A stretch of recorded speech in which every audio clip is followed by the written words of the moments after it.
Hello everyone, welcome to my channel Shilpa's daily life. আমার এই নতুন ব্লগে তোমাদেরকে জানাই অনেক অনেক ওয়েলকাম আর অনেক অনেক ভালোবাসা।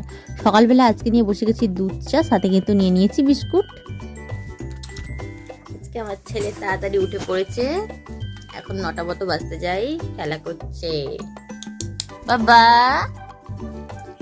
নিজের মতো আর কি, ঘাড় ঘুরিয়ে ঘুরিয়ে খেলছে।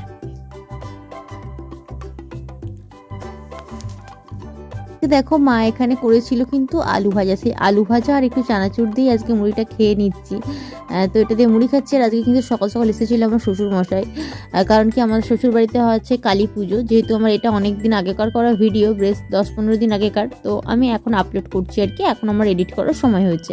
তো তবে এটা কিন্তু আমার বেশ কিছুদিন আগে করার ভিডিও। তারপর দেখো শ্বশুরমশাই তো চলে গেছিলো, মানে বাপি সকাল সকাল এসেছিলো, তাড়াতাড়ি চলে গেছে। আর এখন আমি খাচ্ছি মাছ ভাজা, মা মাছটা ভাজছিল আর আমার স্মেল পেয়েছি, মাছ ভাজার স্মেলটা বেশ ভালো লাগছিল, তাই মায়ের কাছ থেকে চেয়ে খেলাম। শ্বশুরবাড়ি হলে কিন্তু চাইতে পারতাম না, ভাবতাম কি কম পড়ে যাবে কি বেশি হবে, মানে নিজে ভাজি বাট খেতে পারি না, কিন্তু বড় বাড়িতে কিন্তু এটা হয়েই যায়।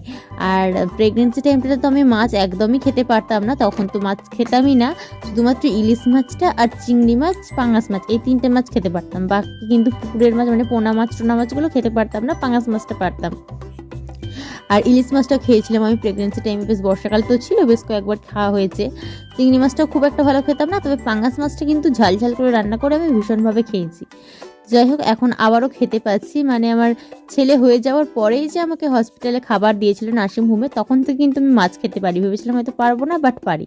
তো বন্ধুরা এখন কিন্তু বাজে দুপুর 1:30, আমার একবারে স্নান টান কমপ্লিট হয়ে গেছে। আমি কথা বলছি, আমার ছেলে এই আওয়াজেই চমকে যাচ্ছে, যদিও আমি আস্তে কথা বলি।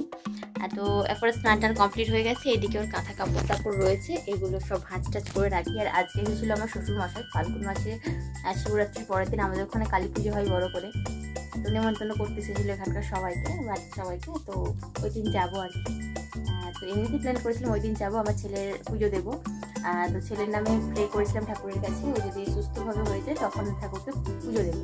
আর আমার দেওর অসুস্থ হয়েছিল, অ্যাক্সিডেন্ট হয়েছিল, তো তখনও আমি ঠাকুরের কাছে প্রে করেছিলাম যে যাতে ও সুস্থ হয়ে যায়। আর ওর অসুখও হয়েছিল, দুটো মিলিয়ে করেছিলাম যে ও সুস্থ হয়ে গেলে তাহলে ঠাকুরের কাছে আমি পুজো দেবো শাড়ি আলতা সিঁদুর দিয়ে। তো সেই অনুযায়ী ওর পুজোটা এবছর দিয়ে দেবো, কারণ পুজো দেবো করে না আটকে রয়ে যায়। তো এবছর যেহেতু সমস্ত কিছু ঠিকঠাক রয়েছে, এবছরই পুজোটা দিয়ে দেবো, তো সেই কারণে যাবো আর কি। সোমবারে পড়েছে, সে রবিবারে শিবরাত্রি, সোমবারে পড়েছে কালী পুজোটা। আর এই যে রায় চলে এসেছে স্নান টান করে, তো দেখা যাক। আচ্ছা যাও, চলে যাও।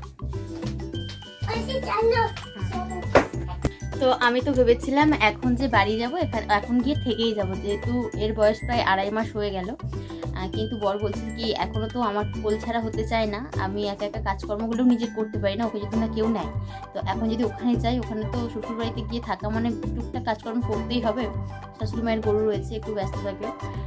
আর যদি রান্নাটা নাও করি, ওর নিজের কাপড় ধোয়া টোয়াগুলো তো রয়েছে, তারপর নিজের টুকটাক কাজকর্ম থাকে, তো সেই কারণে বর বলছে আরও কিছুদিন এখানে থেকে যেতে, মানে কালী পুজোর সময় ঘুরে আবার এখানে চলে আসবো, এসে তারপরে আবার যখন বলবে তখন যাব।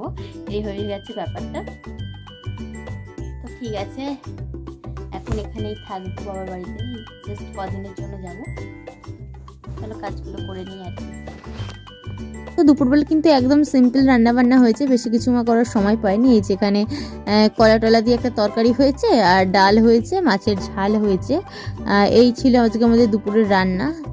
দেখো সন্ধ্যাবেলা এখানে খাবার নিয়ে বসে গেছি, এই যে খাড়ি এনেছিল মা দোকান থেকে, সন্ধ্যাবেলাটা লিকার চা খাচ্ছি। এই যে রায়ও এখানে খাচ্ছে আর কি। তো চলো আমরা খেয়ে নিই সবাই মিলে।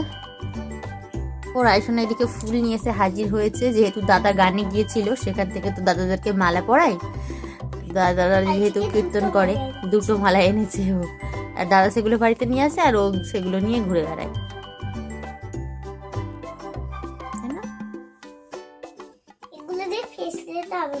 হ্যাঁ, ওগুলো ব্রেসলেট হবে। চলো তোমাদের তো কি রান্না হচ্ছে বলে ফেলো।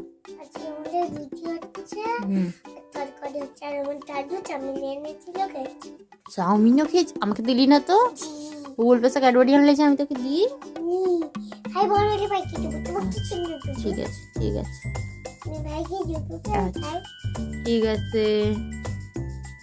আর আমার এই ছেলে এইদিকে ঘুমোচ্ছে, দেখো কেমনভাবে ঘুমায়, বড়দের মতো ঘুমায়। হয়তো ঘুমোলে ভিডিও ক্যাপচার করতে নেই, বাট এগুলো ওর মেমোরি হিসাবে থাকবে, ও বড় হলে ওকে দেখাতে পারবো। হ্যাঁ, ও এইরকমভাবে ঘুমিয়ে থাকে। আমার বাপি বলে বয়স্ক মানুষদের মতো বড়দের মতো ঘুমায়। আসলে অ্যাকচুয়ালি আমিও কিন্তু এইভাবেই ঘুমাতাম। আমি যেভাবে ঘুমাই আমার ছেলেও ঠিক সেইভাবেই ঘুমাই। ঘুমোই তখন আমার চোখের পাতাটা এরকম হয়ে থাকে, মানে বোঝা যায় যে মনে হবে যেন আমি জেগে আছি, চোখের পাতা খুলে ঘুমাই। ও ঠিক সেইভাবে মাঝে মাঝে চোখের পাতা খুলে ঘুমায় যখন কম ঘুমে থাকে। আবার আমি হচ্ছে পা দুটোকে বাবু করে শুয়ে থাকি, ও ঠিক মাঝে মাঝে পা দুটোকে বাবু করে শুয়ে থাকে। এরকম হচ্ছে ব্যাপার। যাবে দেখো মা কিন্তু রাত্রিতে বানিয়েছিল এখানে ফুলকপি আলু ভাজা। তো ফুলকপি আলু ভাজা খেতে বেশ ভালো লাগে, মানে ভীষণই ভালো লাগে আমাদের শীতকালে ফুলকপি আলু ভাজা খেতে। আর একটু পরোটা আর একটু রুটি বানিয়েছিল, যদিও আমি পরোটাটা না খেয়ে রুটিটাই খেয়েছি, কারণ কি রুটি খেতেই আমার বেশি ভালো লাগে। তো চলো আজকে মতো ভিডিওটা আমি এখানে শেষ করলাম। কেমন লাগলো অবশ্যই কমেন্ট করে জানিও।